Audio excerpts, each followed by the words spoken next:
Hello everyone, welcome to this news hour on Equinoxe television, live from our headquarters in Cameroon's economic capital, Douala.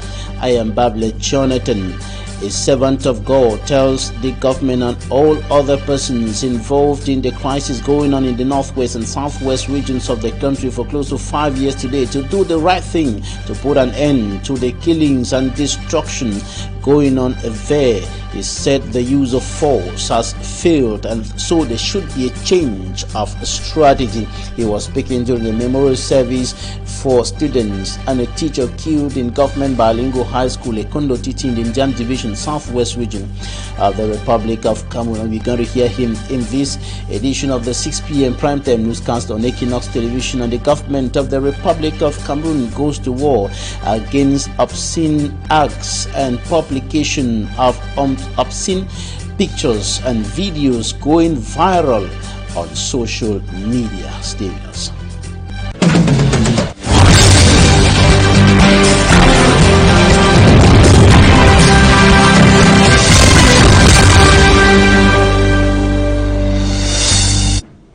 Academic activities are yet to resume in government bilingual high school Equinoxe after students and a teacher were killed in a shooting in that institution in Indian Division Southwest region of the Republic of Cameroon. There is still fear and uncertainty looming over the academic institution and the rest of the Equinoxe subdivision. And during that service, a man of God said that the right thing has to be done and that the use of force has failed. There should be a change of strategy. Derek Jato was there and he brought back this report. This is the handwriting of Song Celestine, the French teacher of government bilingual high school Equinoxe.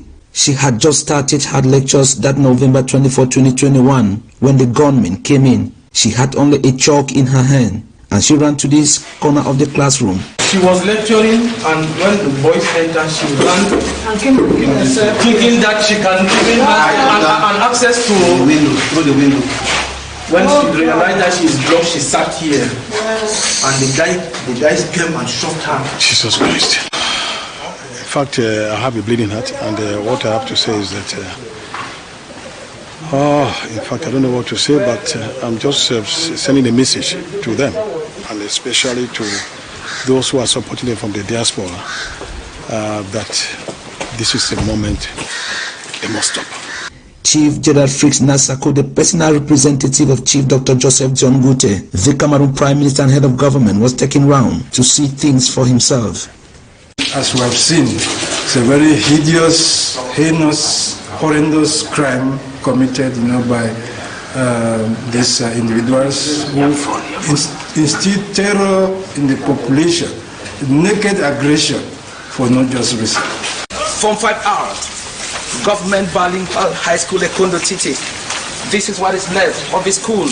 We have been made to understand that the separatist fighters came in from this opposite direction and then fire in a rocket launcher through this particular door, shattering the whole building. Students were in class. Some had to hide on the roof, but fortunately in here, no student died, but many sustained injuries. Just the next door, this is where the students were killed, and down here, they abandoned their uniforms. They never wanted to be identified. The attackers made these students to understand that putting on a school uniform means you are their target, reason why most of them removed their school uniforms and abandoned behind as they rushed out of the school campus for safety. And this is the picture of Form 2, where the students were shot and killed. This is what is level Form 2 now. Blood stains, books abandoned, soaked in blood. And since then, no one has come here. And we also read a message left behind on the board, struggling to say that there was war today in Equinoxe, and sources told us that the separatist fighters must have left behind this message before leaving the classroom. People have condemned across the board that this is barbaric and it should stop. We have been talking with some authorities, top among the divisional officer for Equinoxe subdivision, who call and beg on parents to send their children back here for the sake of their future. and for the sake of an educated Cameroon. Derek Jatu, Government Bilingual High School Equinoxe Titi, signing out. And because of the uncertainty and insecurity and of course fear looming over that academic institution and the rest of the Equinoxe Titi and the Njan division, parents are yet to send their children back to school. However, authorities are reassuring them that security measures have been taken to prevent the occurrence of such an incident again in that institution, and there have been widespread condemnation streaming in from across the board. We talked to some elites of the Njan division, Honorable O.C. Joshua and Tapi Mbile, and of course this is what they said. It's very difficult to bid farewell to young people who died just because they wanted to go to school. And I think the message is very clear. No one has the right to stop kids from going to school. And I think the worst thing you can do to a people is to ban them from going to school. And this just shows that we have to work even harder to make sure that we lift the difficulties ahead of us with all the problems we have with these boys who decided to take up terrorism as a new tool to pass a message. It just doesn't work that way.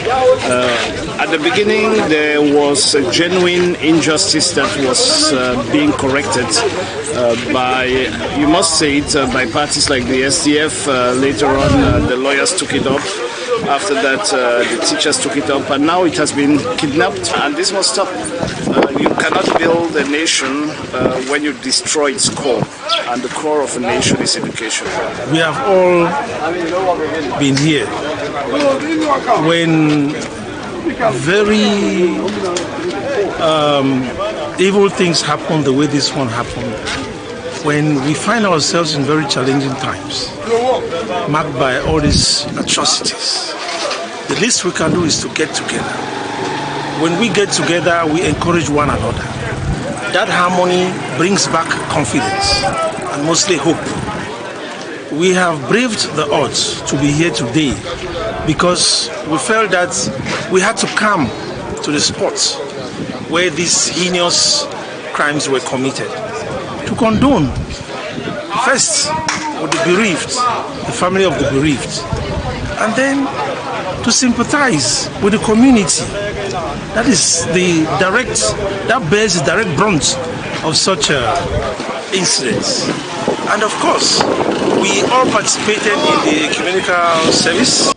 Honorable O.C. Joshua, member of Cameroon's lower house of parliament, and Tapia Mbile Solomon, general manager of Pamo Plantations, all of them elites of the Njan division, speaking there. And during a memorial service in honor of the students and a teacher killed in the government bilingual high school, Equinoxe Titi, a servant of God, said that all parties involved in the crisis in the northwest and southwest regions of the country must do the right thing. He said force has failed, thus the need for a change of strategy. Take a listen to the pastor.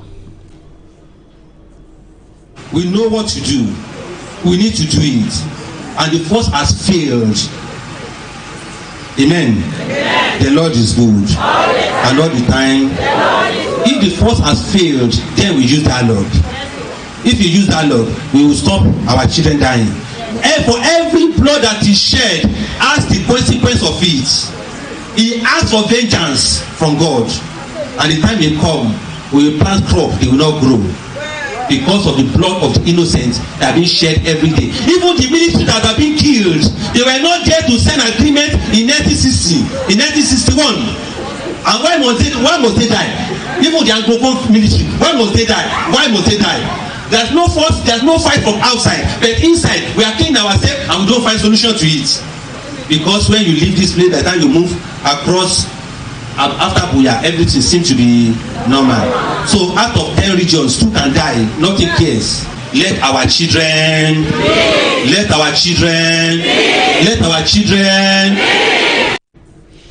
The government of the Republic of Cameroon goes to war against obscene acts and publication of obscene Pictures and videos on social media. Recently, such images have been going viral on social media, and the Minister of Communication and Government spokesperson Rene Emmanuel Sadi says this is very bad and should be put to an end. Listen to him. He spoke to Pressman in Yaoundé. For some time now, videograms depicting naked people in a situation of bodily expression and dancing, and then in full sexual intercourse in leisure areas, private residences, or workplaces have been circulating on social media and the internet. Such publication, unbearable in their obscenity, brutality, and even bestiality, offend both public morality and decency and are a serious affront to the collective conscience and the human dignity. These are totally inadmissible deviations in that they shock the cultural substratum of our society and thus constitute a serious danger for the balance of our social fabric.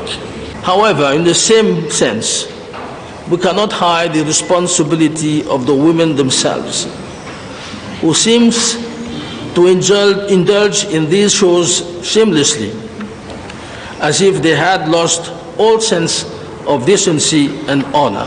Extenuating circumstances such as precariousness, despair, or necessity will no doubt be put forth to explain the acceptance of such practices, which are degrading, dehumanizing, and revolting. But in no case can these reasons justify such practices. Government will fully assume its responsibility inasmuch as these criminal acts constitute serious violations of human rights and public order.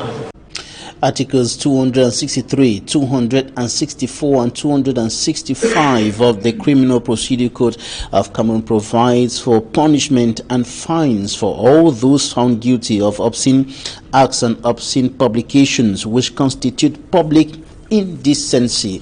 And Minister Rene Emmanuel Sadi also highlighted the fact that those who are suspected of homosexual activities in the country are subjected to jungle justice, and he said that those found guilty or suspected of homosexuality should not be subjected to jungle justice because it is something that is punishable by the laws of the land, and so the judiciary alone has the responsibility to punish whosoever is found guilty of homosexuality. And several European countries have imposed travel bans on South Africa and other African countries after the emergence of a new variant of the coronavirus. And of course, the Omicron coronavirus variant was detected in South Africa. And that country describes the travel ban imposed on her and other African countries as a punishment for detecting a new coronavirus strain. Immaculate Fogwe reports. The World Health Organization has classified the new COVID-19 variant, Omicron, as a variant of concern. The variant, detected in South Africa on November 9th, has prompted several countries to impose travel bans on several Southern African countries, while others have imposed fresh lockdowns over the new strain. Many European countries, including the United Kingdom, Denmark, Netherlands, Germany, Italy and Belgium, have announced that they have detected cases of the new coronavirus strain. According to the World Health Organization, the variant has a high number of mutations and higher transmissibility. It is uncertain if the current COVID-19 vaccines will work against it given that it has the potential to spread faster. The World Health Organization urges countries to ensure mitigation plans are in place to maintain essential health services. After the travel ban imposed on South Africa by European countries, South Africa's health minister has condemned recent travel bans as counterproductive, given that many countries have now reported cases. They decry the fact that they are being punished for detecting a new coronavirus strain known as Omicron. That's it for the first part of this newscast. Talking Point is up next.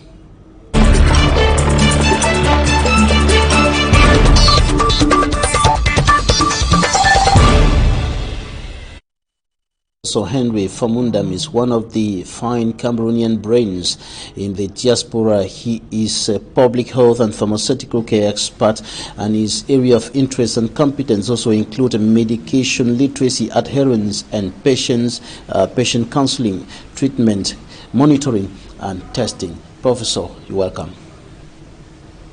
Thank you very much.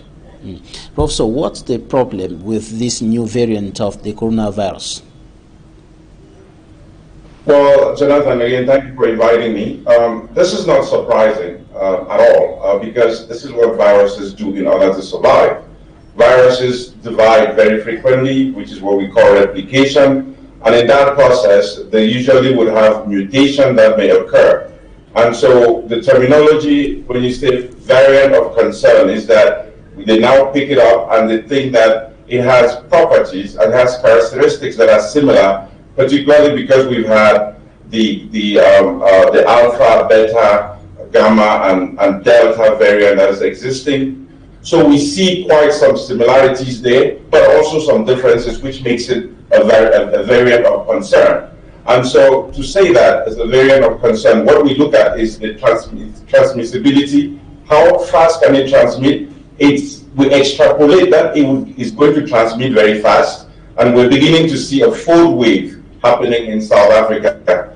The infectivity and clinical presentation, we don't have a clear picture on it yet. In about 2 to 4 weeks, we'll have that. We also know that it's important that it appears if you take the vaccine, if you already have the vaccine, then the severity of the infection is going to be low, which is what we want in public health. We want to make sure that people take their vaccine. So to that note, I'm actually recommending that people in Cameroon that have not taken their vaccine, they should take it, because even a vaccine like this would reduce the severity of the disease. The origin of the vaccine, is it in Africa or out of the African continent? Well, the origin of it, from what we know now, it started off in Botswana. Botswana works very closely with South Africa. South Africa has NICD, which is the National Institute of Communicable Diseases. It's a very wonderful infrastructure, one of the best in the world. And so they're able to test, which is what South Africa has been doing. They do genomic sequencing every week, and that's how they're able to pick it up. And this is the prudent thing to do. And so because they were able to pick it up, it explains why we're beginning to get a rise in the number of new cases.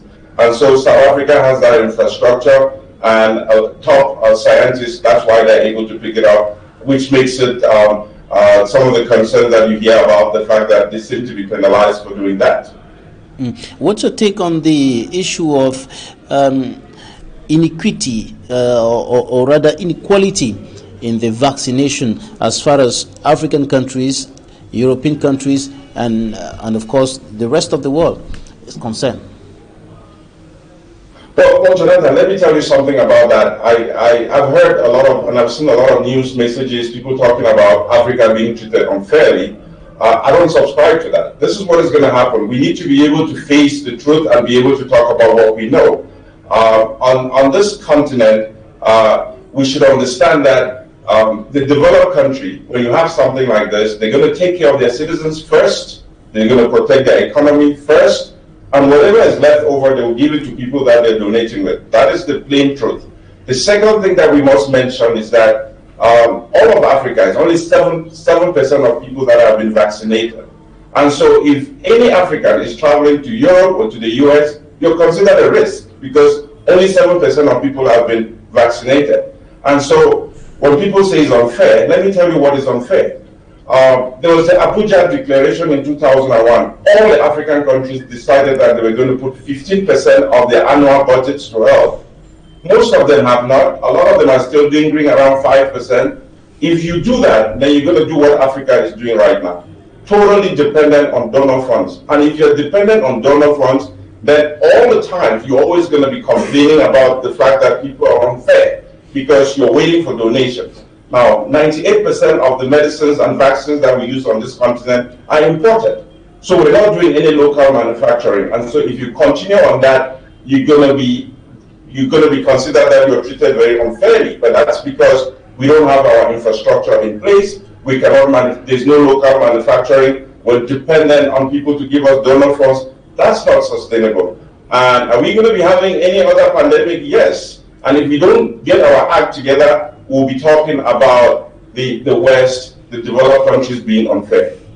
In your opinion, African countries are not unfairly treated as far as the vaccination is concerned. But what about allegations of vaccine hoarding? Well, yes, those are there, and it's coming from the fact that we have now been able to develop ourselves and our infrastructure to where we can do local manufacture and manufacture our own vaccines. But the problem is here. So what we should do is work through organizations like the AU, but what has happened is that the AU has a platform, WHO has a platform, individual countries are negotiating with manufacturers, so it makes it very confusing in that regard. But you can understand why everybody is anxious. People want to be able to get the vaccines into their country. People are getting donations from everywhere. So Africa is the only continent where you have vaccines from all over. It's from Russia, from China, from Cuba, from everywhere. And that's because they totally depend on donations. And that makes it very difficult for those of us that do pharmacovigilance, where we want to monitor the side effects. But everybody, they have all the different vaccines because they're donated. And so, again, this is going to happen. That's what I said before, that the developed countries are going to take care of their own first, and then they can give the rest out. That's a narrative that is only we as Africans will have to change. And we can't continue moaning about it. That's the reality that we must face. The travel bans imposed by some European countries on some African nations is considered, particularly by South Africa, where you are, as a punishment for detecting a new variant of the coronavirus. Is it? Well, you can understand from both sides. South Africa, for example, 3% of the GDP of South Africa comes from tourism. And so you can understand when they do a ban like that, it means that you're not going to have people come in. People are going to lose their jobs. This is Christmas time. But South Africa, because of the robustness that they have in the healthcare infrastructure, they're able to do genomic sequencing on a weekly basis. And so they came up with this. And I think everybody's applauding them. Even the Europeans, the Americans, and everybody thinks it was a great idea. But now they also have to move and be able to protect their citizens, because if something else happens, the Americans or the Europeans are going to ask you, why didn't you close the borders? And so these are the realities that we have to deal with. I mean, we can see it on one side to be some sort of a punishment, but you can also see where they're coming from. And so the idea is that we're talking about the fact that the closure was way too early, because it's in 11 countries right now, and so it needs to be monitored very closely. So, but you can understand why they did what they did, because they've learned a lesson from China. The closure of border from when it came from Wuhan was late, and that's why you have it all over the place. Are we moving towards a situation like what happened with the HIV? Well, yes, and I think you and I have spoken before on this platform many times. When HIV started, again, everybody was talking about the clinical symptoms in San Francisco, and we all said in Africa we don't have anything to do with that. But look at it today, 70% of HIV is in Africa. And that's most likely what is going to happen with COVID. If Africa does not get its act together, that's definitely what is going to happen. 7% of the continent is vaccinated. We're talking about countries that are talking about 70%, 75% being vaccinated. And so people are invariably going to clamp on Africa, because if you're 7% vaccinated, you're at risk. You're putting the world at risk. Now, they also have to contribute, but we have to also know that in the future, we should not just depend on them donating to us. We should try to do local manufacturing, try to improve our infrastructure, put the 15% that we agreed that we're going to do, including Cameroon and all the other countries, to healthcare. They're just not doing that. Professor, what's the way forward for Africa? Well, the way forward is what I was just trying to describe. The Economic Council Economic Commission on Africa, which is based in Addis Ababa, they've started a process where they want to ensure that in the next several years, vaccines should be manufactured in Africa. So local manufacturing is going to be important. And the 15% that I spoke about, the civil society has to hold their governments, including Cameroon, to task, because they agreed to that declaration, put 15% of their annual budget to health. If you don't do that, we're going to continue complaining, we're going to continue whining, and we're going to have this problem repeat itself, because I've said it, this is not going to be the last pandemic, we're going to see it again. This is not going to be the last variant, we're going to see other variants that are going to be coming out of COVID. Professor Henry Famundam, thank you so much for your time. Thank you very much. Thanks, ladies and gentlemen, for being with us. That's it for this edition of the 6 p.m. primetime newscast on Equinoxe Television. Coming up next, live from Cameroon's political capital, Yaoundé, La Presse dispute, and after that, Equinoxe. Stay with us.